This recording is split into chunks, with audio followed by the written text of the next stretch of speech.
안녕하세요. 저는 30대 후반의 여성입니다. 여러분들의 삶은 계획한 대로 잘 흘러가고 있나요?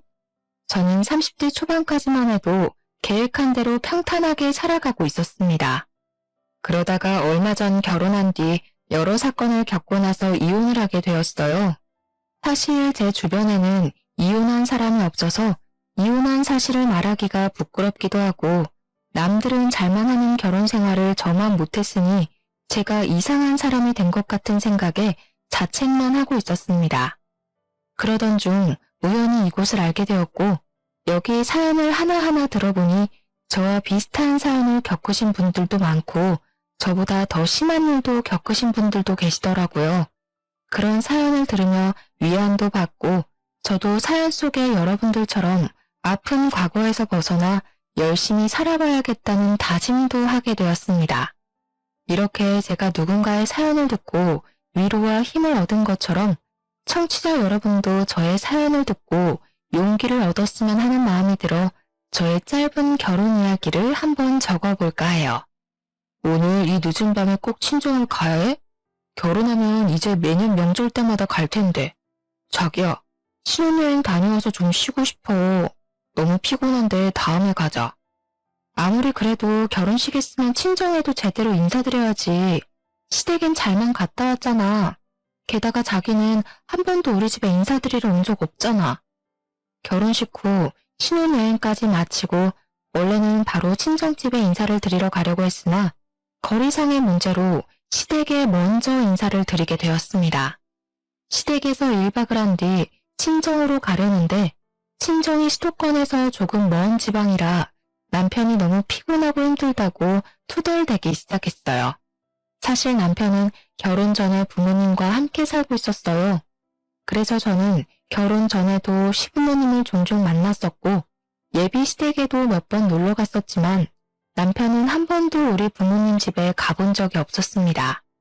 왜냐면 처음으로 남편이 부모님께 인사를 드릴 때도 상견례 날에도 모두 부모님이 저희 집으로 오셨거든요. 우리 집에 한 번도 갈 생각이 없는 남편에게 섭섭한 마음이 들기도 했지만 그래도 그 당시에는 제가 남편에게 콩깍지가 제대로 씌워져 있어서 남편의 불편한 마음이 더 크게 느껴졌습니다. 그런 남편을 어르고 달래며 3시간가량을 달려 친정집에 겨우 도착했어요. 이야, 이게 집이야 궁궐이야? 너네 이렇게 잘 살았었어? 부모님이 브런치 카페 운영하신다더니 꽤 잘 되나 보다. 처음 남편이 저희 집을 보고 내뱉은 말은 감탄사였습니다. 사실 그렇게 잘 산다고 자부는 못하지만 아빠가 대기업을 다니고 있었고 몇 년 전 퇴직을 하셨어요. 그래서 친정 부모님은 노후를 시골에서 보내고 싶어 하셔서 그동안 모아둔 돈으로 시골에 헌집을 구매해 공들여 고쳤답니다. 겉으로 보면 꽤 멋진 새집 같아 보였을 거예요. 그리고 아빠 퇴직금 남은 돈으로 브런치 카페를 크게 차리셨거든요. 다행히 인테리어가 이뻐서 그런지 카페도 지역 맛집으로 소문이 나기 시작했어요. 꽤 수익이 쏠쏠하게 나면서 부모님 노후 자금만큼은 걱정하지 않을 정도였답니다. 이렇게 젊으실 때는 회사 생활을 안정적으로 하시고 퇴직 후에도 카페를 운영하시는 부모님 덕에 저는 부족함 없이 하고 싶은 것은 다 할 수 있었어요. 이서방, 오느라 고생했네. 신혼여행은 잘 다녀왔고? 네, 아버님, 잘 다녀왔습니다. 결혼 전에 한번 연락드리고 찾아뵀어야 했는데 그러지 못해서 너무 죄송해요. 이렇게 반갑게 와줘서 너무 고마워. 어서 들어와요. 출출하지? 내가 음식을 차린다고 차렸는데 맛이 있으려나 모르겠네. 엄마는 사위가 온다고 삼계탕에 전복에 장어구이 등 잔치상을 차려놓으셨더라고요. 음식이 너무 많아 식탁이 꽉 차서 더는 놓을 자리도 없는데 엄마는 자꾸 뭐가 없다면서 냉장고에서 뭘 더 꺼내놓으셨습니다. 세상에 장모님, 음식이 너무 맛있어요. 앞으로 장모님 밥 먹으러 자주 와야겠어요. 집이 가까우면 이것저것 내가 해줄 텐데 그러지 못하니 너무 아쉽네. 그래도 뭐 생각나는 거 있으면 언제든지 말해. 사위가 먹고 싶은 건 내가 뭐든지 다 만들어줄 테니까. 잘 먹으니 참 보기 좋네. 남편은 올 때는 그렇게 투덜대더니 엄마의 음식을 보더니 언제 그랬냐는 듯이 부모님과 신나게 대화를 나눴습니다. 얼마나 사근사근하게 말을 잘하던지 남들이 보면 남편이 이 집 아들 같아 보일 정도였어요. 장모님, 이 식탁 너무 좋아요. 우리 엄마가 얼마 전에 이런 식탁 보고 눈을 못 떼시더라고요. 너무 좋다면서요. 어머, 안사돈이랑 나랑 보는 눈이 비슷하네. 그런데 사돈댁에 식탁이 없어? 사실 식탁이 없어요. 원래 있었는데 좀 오래돼서 버리고 그냥 바닥에 앉아서 식사하세요. 그런데 요새 엄마가 허리가 너무 안 좋아지셔서 걱정이세요. 그러셨어? 허리 안 좋으시면 맨바닥에 오래 앉아있기 힘들 텐데. 어차피 우리 식탁 바꾸려고 했으니까 이참에 이 식탁 자네 집에 가서 사용하겠나? 에이, 그래도 여보, 어떻게 우리가 사용하던 식탁을 줘요? 그냥 하나 새로 사줘요. 이거 뭐 그렇게 비싼 것도 아닌데. 부모님은 식탁이 비싸지도 않으니 사주시겠다고 했지만 제가 알기로는 이 식탁이 나름 백화점에서 산 제품이라 200만 원 정도 했습니다. 남편은 부모님이 시댁에 식탁을 사주겠다는 말에 싱글벙글해서는 밥을 다 먹고는 자신이 직접 설거지를 하겠다고 하더라고요. 당연히 우리 부모님은 말렸지만 그래도 남편은 끝까지 설거지하겠다고 하며 싱크대 앞에 자리를 잡았고 부모님은 거실로 밀려날 수밖에 없었어요. 내가 해야 하는데 첫날부터 우리 사위 시켜 먹어서 어쩐담? 안 사더니 싫어하시지 않을까 몰라. 제가 맛있는 거 얻어먹었잖아요. 게다가 식기세척기가 있어서 아주 금세 끝났어요. 저희 엄마도 식기세척기 있으면 정말 편하게 설거지 하실 텐데. 집에 식기세척기 없어? 안 사돈 힘드시겠네. 우리 사돈댁에 식탁도 보내고 식기세척기도 보내야겠어. 헉, 정말요? 정말 감사합니다, 장모님. 사실 우리는 혜진이가 장녀라 혼수랑 예단을 많이 하려고 준비했는데 그냥 자기가 살던 집에서 신혼을 시작하겠다고 하지 않나. 사돈댁에서 예물 예단도 필요 없다고 하지 않나. 거기에 스몰 웨딩 한다고 하며 결혼식 비용도 제법 아꼈잖아. 그래서 뭐 하나 더 선물해드리려고 했거든. 그래서 뭘 살까 고민하고 있었는데 자네가 이렇게 말해줘서 오히려 우리 고민 하나 덜었네. 대신 우리 혜진이 시댁에서 일 적당히 할 수 있도록 중간 역할 잘해주게. 알겠나? 장인어른, 여부가 있겠습니까? 시댁 가면 손에 물도 묻히지 않게 하겠습니다. 우리 사위가 못하는 말이 없구만. 그럼 우리는 든든한 사위만 믿겠네. 그렇게 친정에서 처음으로 같이 잠을 자고 다음날 새벽부터 엄마는 시댁에 보내드리겠다며 각종 음식에 과일을 한가득 챙겨주셨어요. 얼마나 많은지 자동차 트렁크에 가득 싣고도 자리가 부족해서 뒷자리까지 음식이 가득했습니다. 남편은 올 때와는 다르게 아주 표정이 밝아 보였고 그런 남편을 보며 저는 다행이라는 생각을 했어요. 그렇게 제가 살던 집에서 첫 신혼생활을 시작했습니다. 신혼 2개월 정도 되었을 때였어요. 부모님이 건강검진을 하러 카페 문을 며칠 닫고 저희 집에 오시기로 했어요. 사실 부모님이 사시는 곳이 지방이라 제대로 된 대학병원이 없어서 1년에 한 번씩 제가 서울에서 건강검진을 시켜드렸었거든요. 당연히 제가 직접 부모님을 모시려고 했는데 남편이 이번에 사회노릇 좀 제대로 하고 싶다며 저 대신 부모님을 모시겠다고 그러더라고요. 저는 그런 남편에게 너무 고마워서 퇴근길에 남편이 좋아하는 회랑 매운탕을 포장해서 집에 왔답니다. 부모님도 제가 아닌 사위가 직접 데려오니까 웃음꽃이 피셨더라고요. 그런데 집에 웬 명품 정장이 한 벌 있었어요. 그런데 이 정장은 뭐야? 아빠가 입고 오셨어? 내가 이 서방 한 벌 사주었다. 조금 있으면 사돈 처녀 시집 간다면서 사위가 그때 입고 갈 정장이 없다고 하더라. 오늘 너무 고마워서 내가 한 벌 사줬어. 그리고 너는 결혼을 했으면 이서방 밥 잘 챙겨줘야지. 이서방 살 빠진 거 봐라. 내가 볼 때마다 안쓰러워 보여서 점심때 소고기 사줬다. 부모님은 남편에게 고맙다며 점심에는 소고기를 사주고 오후에는 고급 브랜드 정장까지 한 벌 맞춰주셨습니다. 물론 저도 남편에게 정말 고마웠지만 사실 얼마 전에 식탁에 식기세척기도 사줬는데 정장까지 한 벌 해줬다는 말을 듣고 너무 과하다는 생각이 들었어요. 그래도 남편이 친정 부모님과 잘 지내는 모습을 보니 사이가 나쁜 것보다 좋은 게 낫겠지 싶어 속으로만 삼켰답니다. 그렇게 3개월 후 아가씨의 결혼식이 코앞으로 다가왔어요. 사실 남편의 집은 그다지 넉넉한 형편이 아니라서 아가씨의 혼수와 예단을 준비하는 것이 많이 부담되는 것 같았습니다. 그래서인지 남편은 자신이 결혼 전부터 모아왔던 적금을 깨려고 하더라고요.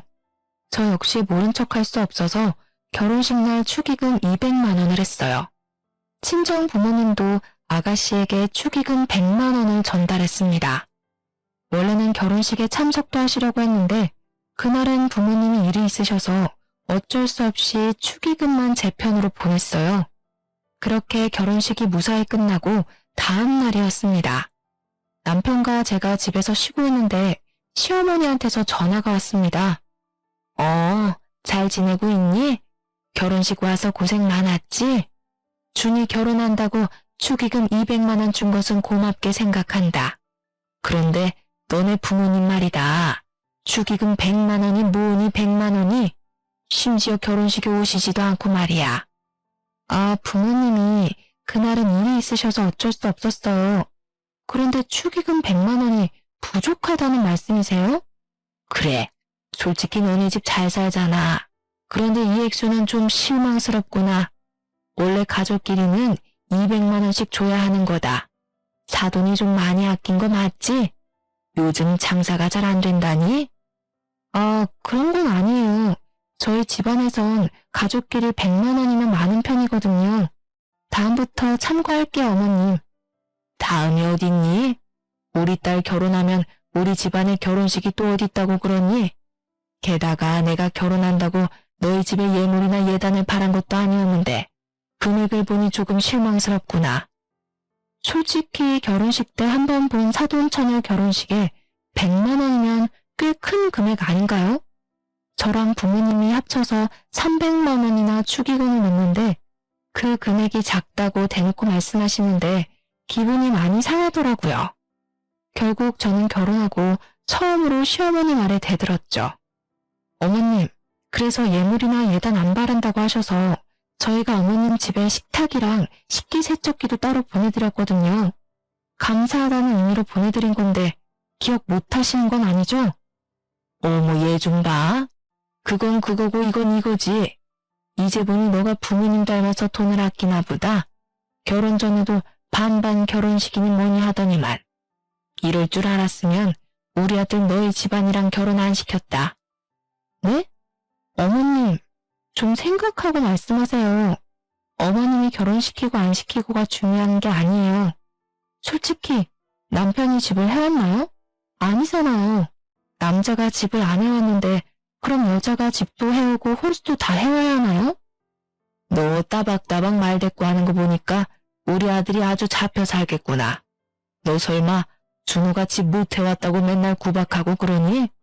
너네 부모님까지 눈치 주고 그러냔 말이야. 그래, 저번에도 말이야. 준호가 연차까지 쓰고 너네 부모님 병원 모시고 갔다던데 너네 부모님도 우리 준호 개무시하는 게 틀림없어. 백년 손님인 사위를 막 부려먹는 처가가 어딨니? 그건 어머님이 착각하신 거예요. 저는 남편한테 그러라고 부탁한 적도 없고 저희 부모님도 원래 제가 모시려고 했어요. 그런데 남편이 사위 노릇 제대로 해주고 싶어서 먼저 나서서 그런 거고요. 어머님 입장에서 귀한 아들이니 그렇게 고깝게 들리셨겠지만 저희 부모님도 귀한 사위 대접 제대로 해주고 있으니까 비꼬아서 듣지 않으셨으면 해요. 목소리가 점점 커지자 남편이 제 전화를 뺏어들더니 자기가 엄마랑 직접 통화하겠다며 방으로 들어가 버렸습니다. 10분 정도 기다리니 남편이 나왔습니다. 어머니랑 오해가 좀 있었던 것 같아. 통화는 잘했으니까 자기는 신경 안 써도 돼. 방 안에서 남편이 쩔쩔매는 목소리가 들렸지만 모른 척했습니다. 어련히 잘 통화했겠지 싶어서 그냥 알겠다고만 했네요. 그리고 명절이 다가왔어요. 시댁에서 처음 맞는 명절이라 이쁜 한복을 차려입고 갔습니다. 하지만 시댁 분위기는 차가웠어요. 이미 음식도 준비가 다 되어 있었고 시모는 제게 거들라고 말 한마디 하지 않더라고요. 저를 본체만 채 했습니다. 그래서 저도 굳이 잘 보이려고 노력하지 않았어요. 솔직히 제가 잘못한 건 없으니까요. 남편이 중간에서 눈치를 보는 게 느껴졌지만 그렇다고 직접 나서서 분위기를 화해시키려는 노력 따위는 하지 않았습니다. 분명 시댁에서 중간 역할을 잘하겠다고 떵떵거려 놓고 실상은 시모 앞에서 한마디도 못하는 바보였습니다. 그러다 하루는 제 여동생의 결혼식 날이 다가오고 있었습니다.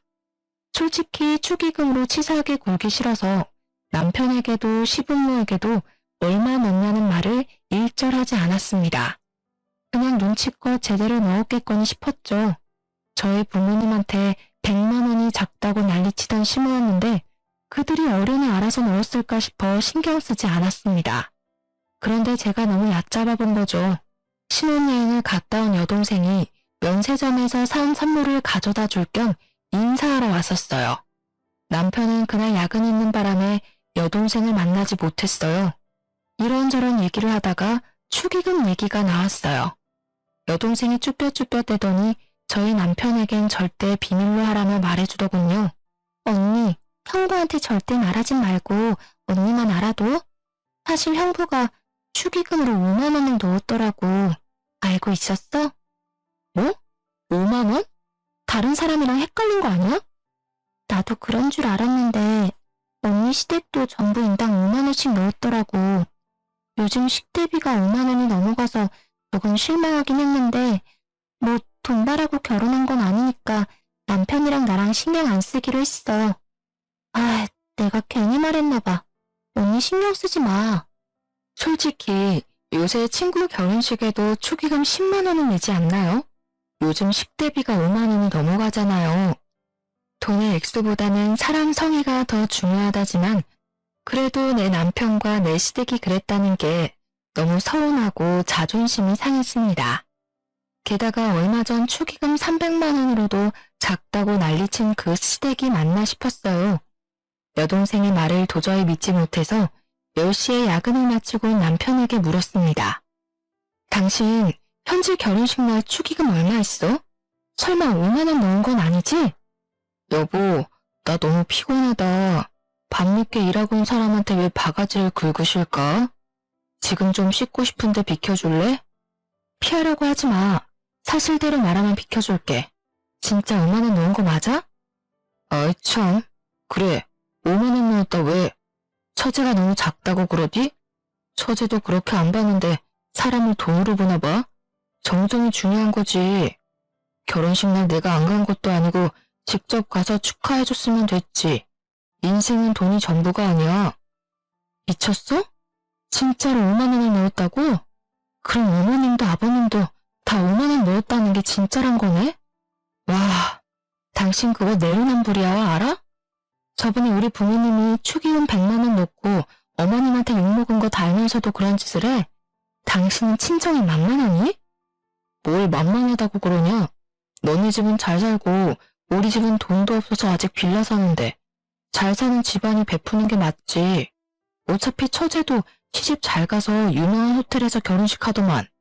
우리 집이 축의금 얼마나 하는 게 뭐가 중요한가? 시집 장가 가서 잘 사는 게 중요하지. 참 저도 시댁 사연을 즐겨 듣는데 제가 직접 당할 줄은 몰랐네요. 요즘 축의금 같은 건 준 만큼 돌려받지 않나요?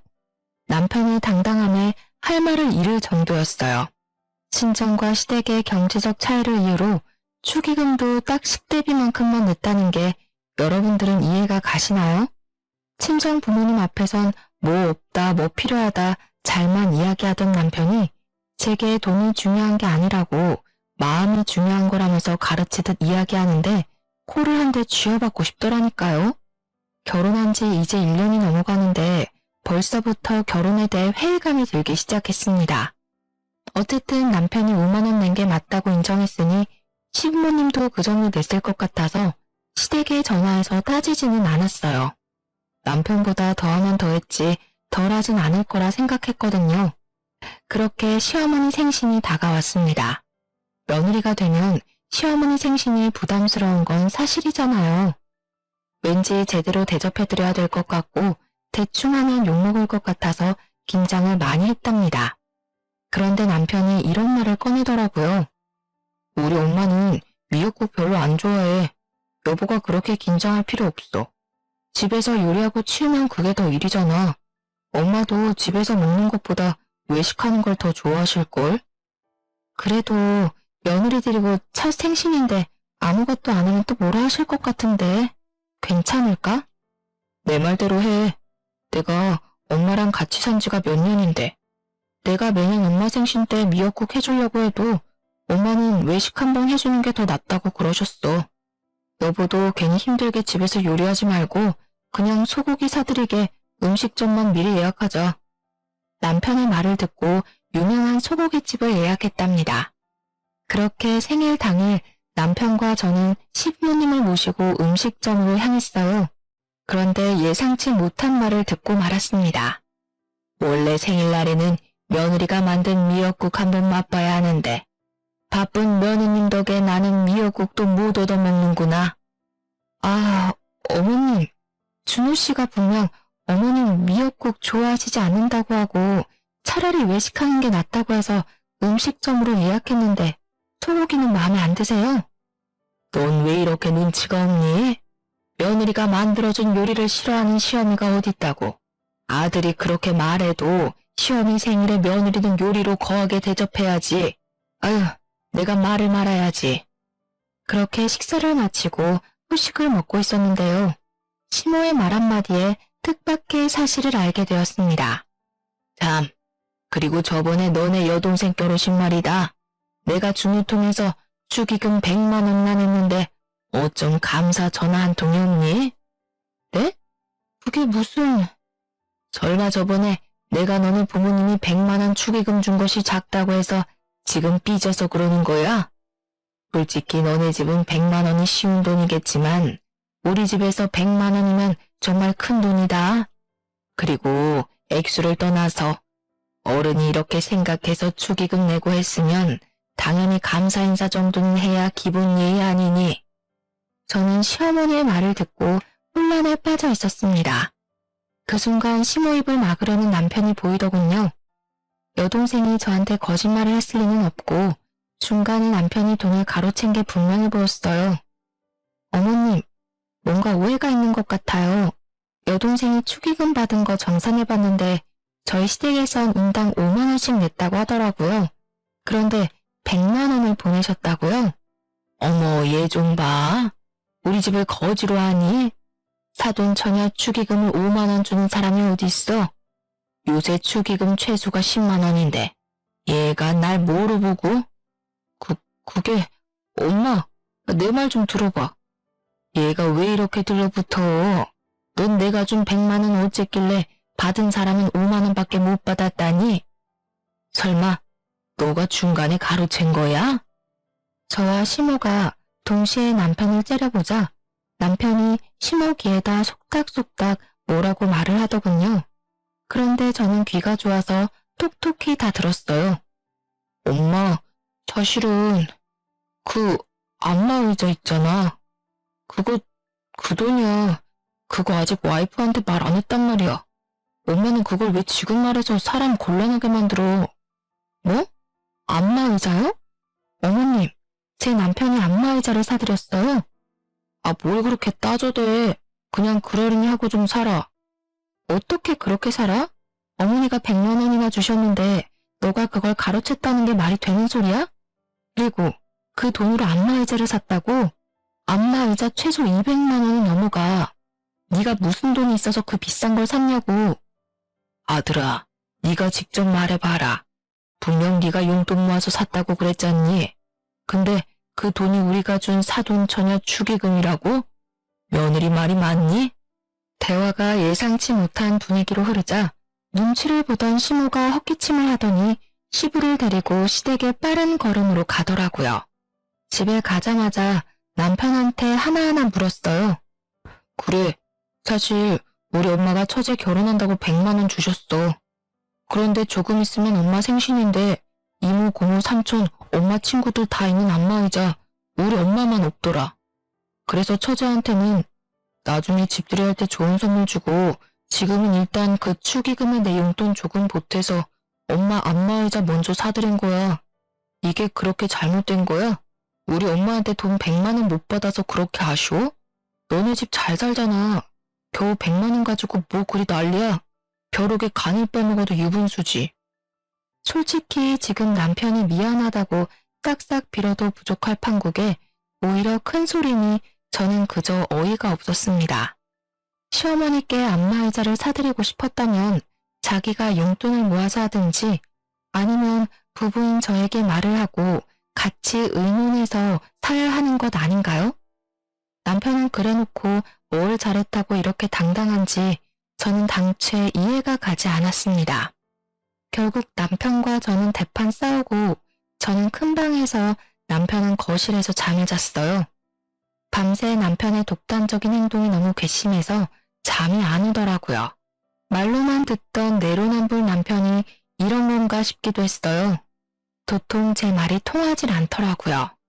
그런데 자기도 잘못한 건 알았는지 다음날 남편이 아침 일찍 안방에 들어와 먼저 사과를 했습니다.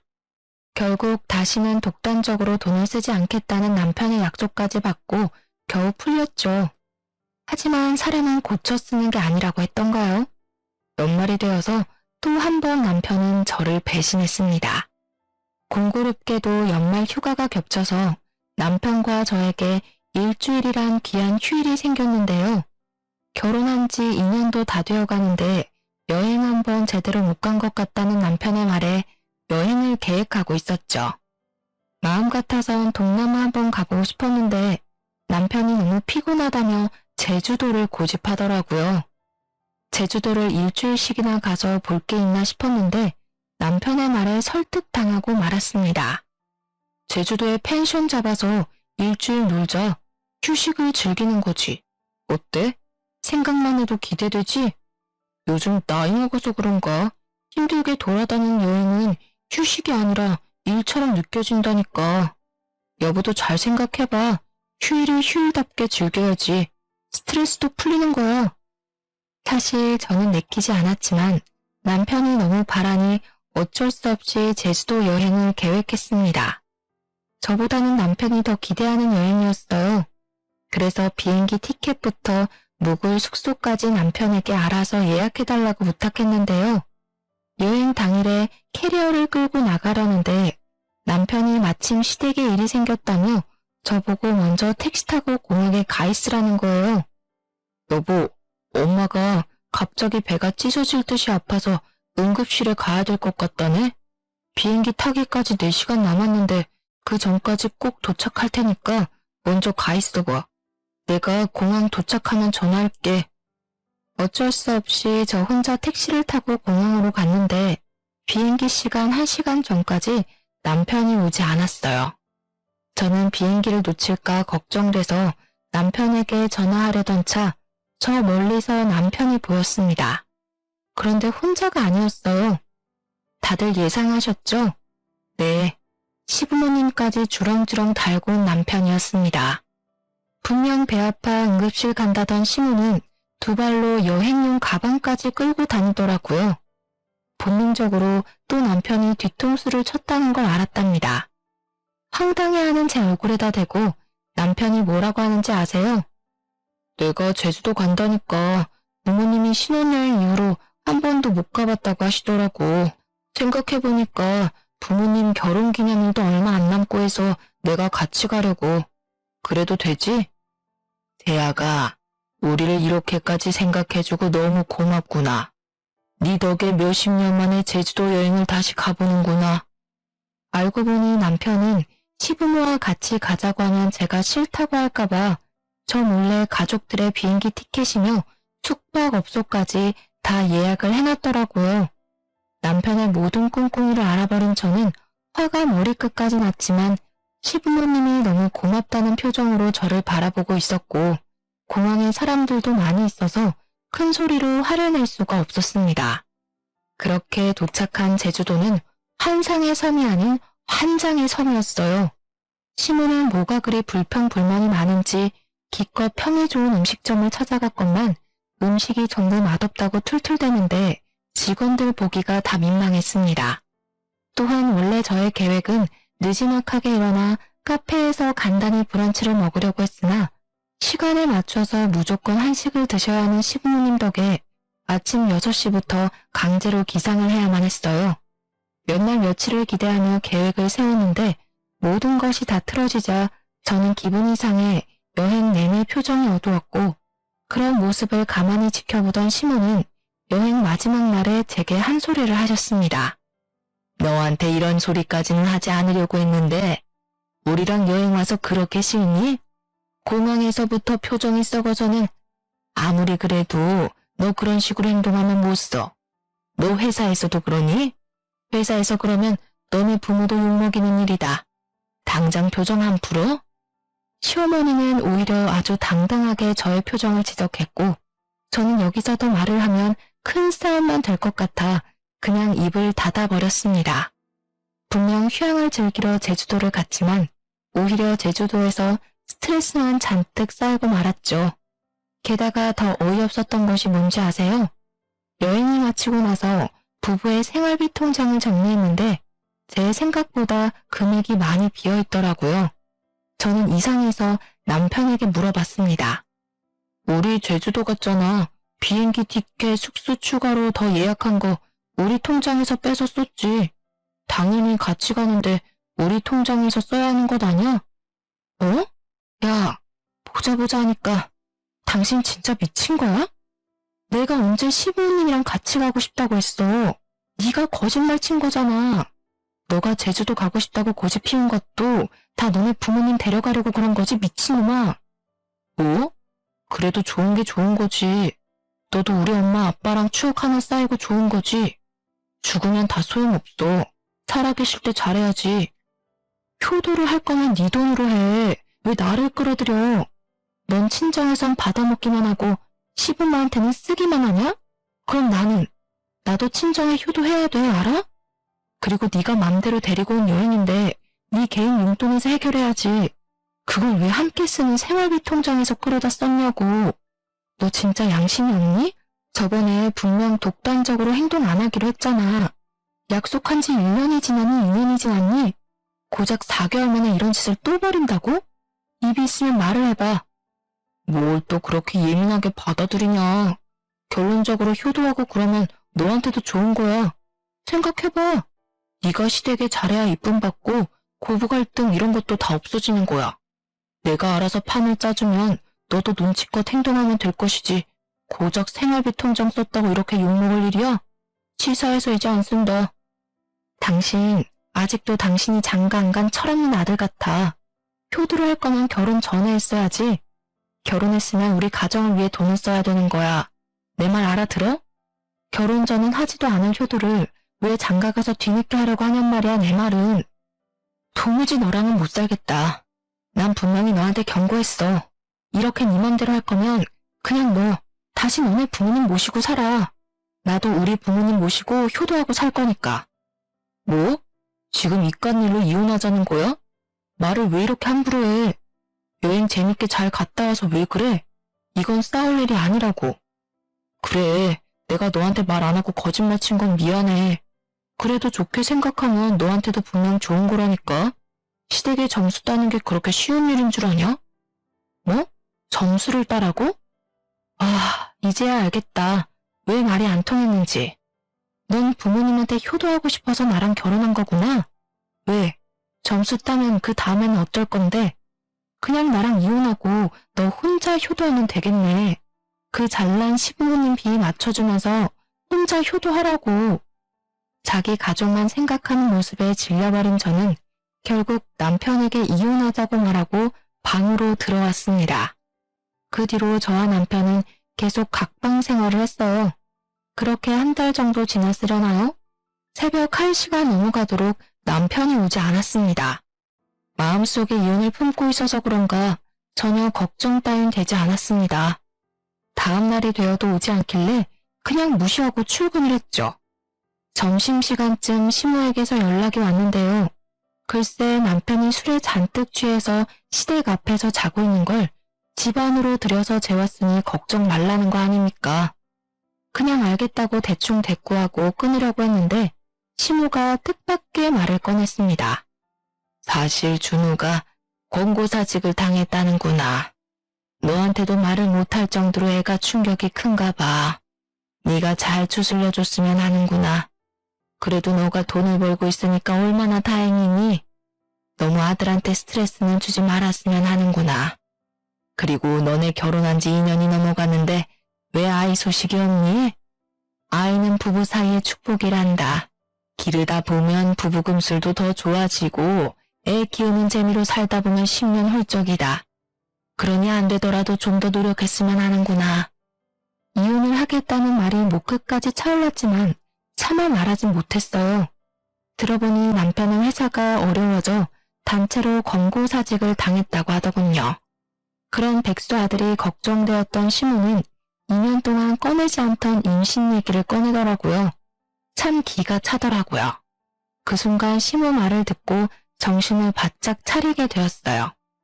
지금 임신하면 내 인생 더 꼬이겠구나 하고 말이에요.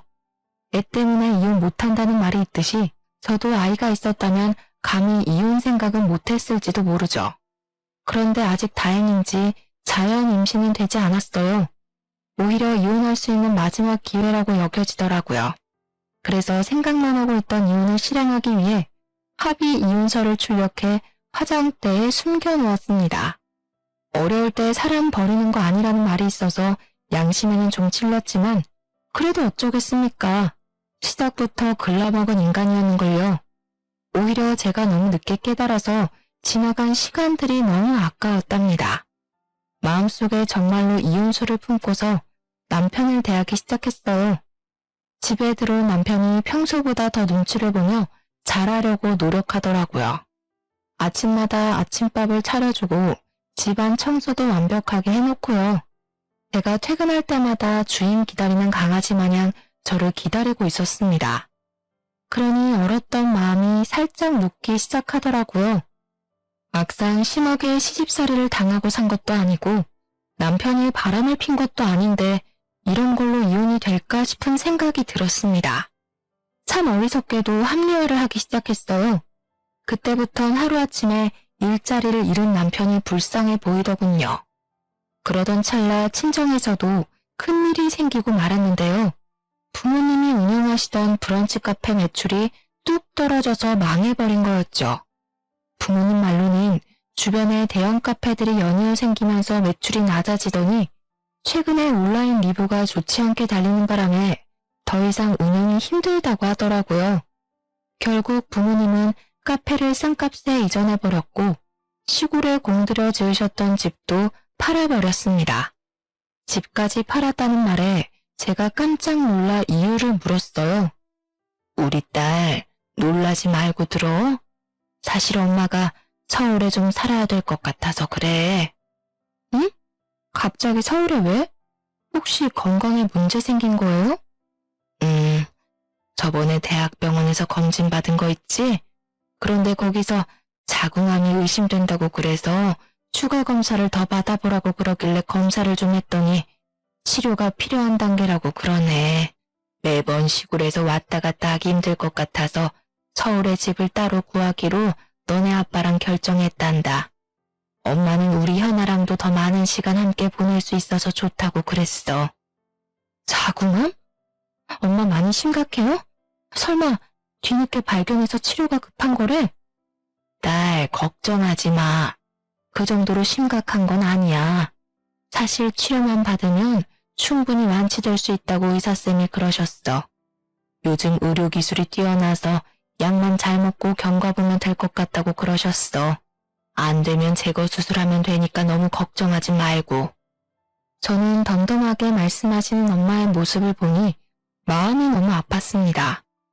눈물이 차올랐지만 엄마가 속상해하실까봐 울지도 못하겠더라고요. 그렇게 눈물을 힘겹게 참으며 부모님의 이사를 도와드리고 밤이 늦어서야 집에 왔습니다. 사실 부모님 이사를 도와드리러 가면서 남편에게 같이 가자고 말을 했었거든요. 어차피 남편이 지금 회사에 다니는 것도 아니고 집에서 노는데 충분히 갈 수도 있잖아요. 그런데 남편은 당당하게 싫다고 하더라고요. 뭐? 이사 가는데 도와달라고? 내가 무슨 이삿짐 센터냐? 또 남자라고 험한 일 시키려고 그러는 거지? 여보, 지금 말 다 했어? 부모님 아파서 이사 오시는데 그것도 못 해줘? 이삿짐 불러서 오는 거고 당신은 딱히 할 일도 없을 거야. 그냥 얼굴만 비추는 건데 그것도 못 해줘? 에이, 장인어른도 사이 불편해서 없는 게 나을 거야. 어차피 서울로 오면 자주 볼 텐데 뭘 이삿날까지 얼굴을 비춰야 되냐? 그냥 적당히 도와주고 와. 결국 남편 없이 짐을 전부 옮기고 부모님은 제가 살고 있는 집에서 30분 거리의 아파트로 이사 오셨어요.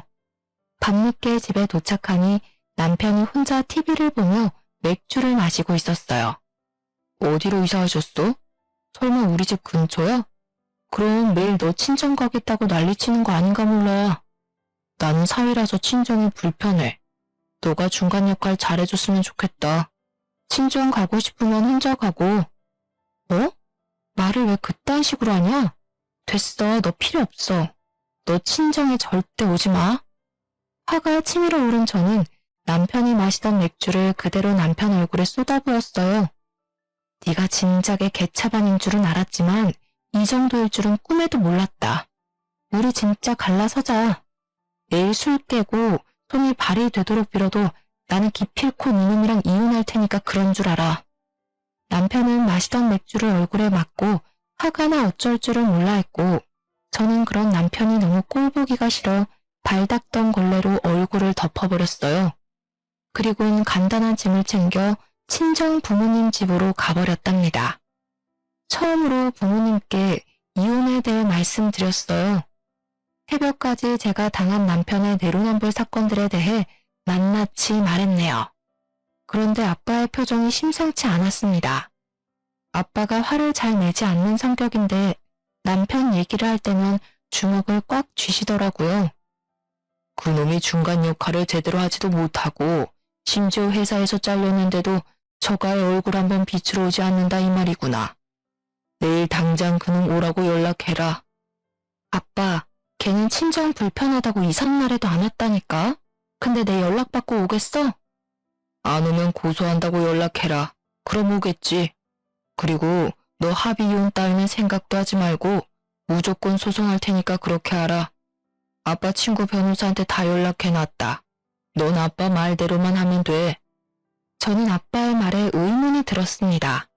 사실 저는 남편이 시댁에만 효도한다는 걸로 이혼 소송까지 가능할까 싶었거든요.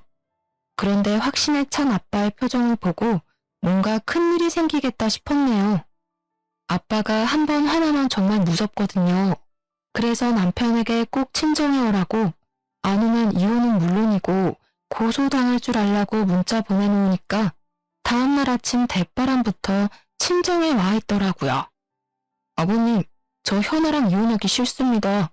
저 백수 됐다고 버리시는 겁니까? 장인어른 어떻게 그러실 수 있어요. 저 현아한테 부족함 없이 다 했다고 생각했는데 갑자기 이혼이라니. 아빠는 무릎 꿇고 있는 남편의 얼굴에다 여러 장의 종이를 던지고 충격적인 말을 꺼내셨는데요. 뭐? 백수 됐다고 버려? 이 머저리 같은 놈아. 너네 집이 가진 것 없어도 난 사람 하나 보고 결혼 허락한 걸세. 근데 이제 허다하다 저가 뒤통수를 쳐? 이놈은 인간 되긴 글렀어. 아주 콩밥 먹고 정신 차려야지. 그 말에 저도 놀라서 아빠가 뿌린 종이를 한 장 주워서 읽었는데요. 종이엔 블로그 게시글이 빼곡히 써져 있었어요. 음식이 전부 맛이 없고 카페가 청결하지 못하다는 내용이었죠. 심지어는 커피에 벌레가 나왔다, 머리카락이 나왔다 이런 내용까지 있더라고요. 설마 해서 아이디를 봤는데 남편이 자주 쓰던 메일 주소였어요. 그리고 블로그에서 험담하던 그 카페는 저희 부모님이 운영하시던 브런치 카페였고요. 쪽팔린 건 아는지 남편은 그 종이를 막 주워 담으려고 바닥을 기었습니다. 그리고 연이은 아빠의 말에 남편은 두 손을 싹싹 빌기 시작했는데요. 넌 처가가 운영하는 카페가 잘 되는 게 그렇게 배가 아팠냐? 뚫린 입으로 한번 말해봐라. 네가 인간의 몸으로 이딴 짓을 해? 장인어른, 오해가... 너가 우리 카페에 와서 빵을 사 먹기랬어, 커피를 마시기랬어. 사진 도용까지 해가면서 카페 망하게 만들고 싶었냐? 뭐 위생이 엉망이고 직원들이 불친절해? 이놈은 정신교육이 필요해. 이런 쓰레기는 평생 고쳐 쓰질 못해. 알겠어? 넌 네가 저지른 모든 죄에 대해 낱낱이 고소당할 거니까 위자료 준비해놔라. 아버님, 제발 제 말 좀 들어보시고, 그러니까 제가 그렇게 한 건 정말 잘못한 게 맞는데요. 효나가 또 친정이 잘 살아서 기세 등등한 게 좀 보기 그래서요. 또 망할 줄은 저도 몰랐거든요. 그 순간 아빠는 남편의 싸대기를 날려버렸습니다. 아빠의 두툼한 손이 연약한 뺨에 닿으니 아주 찰싹하는 소리가 귓가에 울리더라고요. 동시에 속에 묻은 답답함이 씻겨져 내려가기도 했네요. 넌 니네 부모님만 가족이라고 생각하지? 저가는 돈줄 그 이상 이하도 아니고 말이야. 네가 이때까지 어떻게 현아 힘들게 했는지 눈에 뻔하다. 너 때문에 우리 가게가 당한 피해 금액 전부 계산해서 고소할 거야. 6개월간 매출 감소액, 직원 인건비, 가게 자리세까지 전부 다 포함시킬 거니까 네 그 잘난 부모님 집을 팔아서라도 못 내는 금액으로 청구할 거다. 알겠냐? 순간 남편 얼굴에 핏기가 사라지고 새하얗게 질린 얼굴이 되더라고요. 사내 자식이 눈물까지 펑펑 흘리면서 아빠 다리를 잡고 늘어지는 꼴이 참 우습더군요. 어떻게 또 뒤통수를 칠 수 있는지 남편과 결혼한 제 자신이 너무 부끄럽기만 했습니다. 알고 보니 아빠는 가게 매출이 떨어질 때부터 이 사실을 알고 있었더라고요.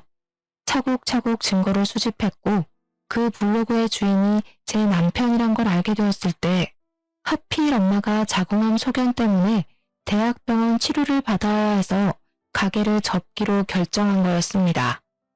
아빠는 당연 사위에게 실망이 가득했고 차마 저한테 묻지도 못하시고 혼자서 증거를 모아서 변호사와 고소를 준비하고 있었던 거였죠. 명예훼손죄와 영업방해죄, 모욕죄로 법적 대응을 시작하기로 결정하셨고 저 또한 이혼 소송을 시작하면서 남편은 끈떨어진 연신세가 되고 말았습니다.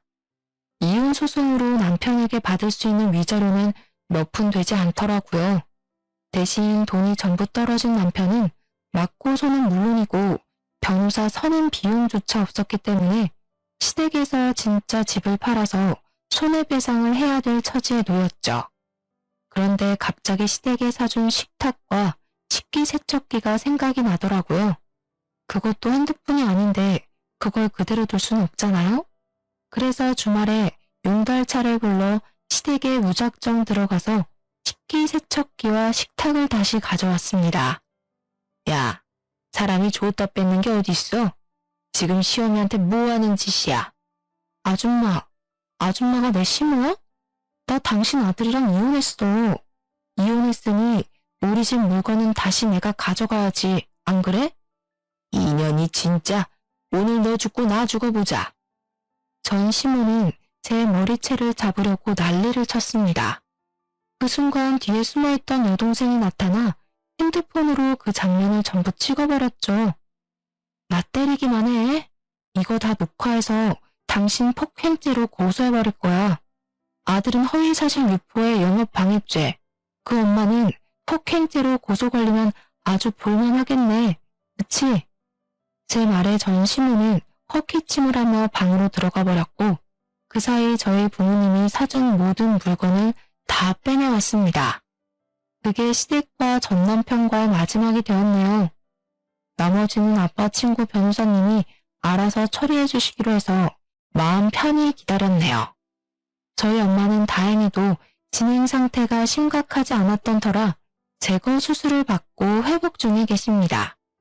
저희 가족끼리 전 남편에 대한 말은 입 밖에도 꺼내지 않게 되었네요. 저희는 원래 살던 집을 팔고 친정 부모님이 사시는 서울집에 함께 살고 있어요. 여전히 회사도 다니고 있고 달라진 건 이제 이혼녀가 되었다는 사실 하나예요. 전 남편이 워낙 분리수거도 못할 쓰레기라 이혼의 후회는 없어요. 오히려 이혼 안 했으면 제 미래가 더 끔찍했을 거고요.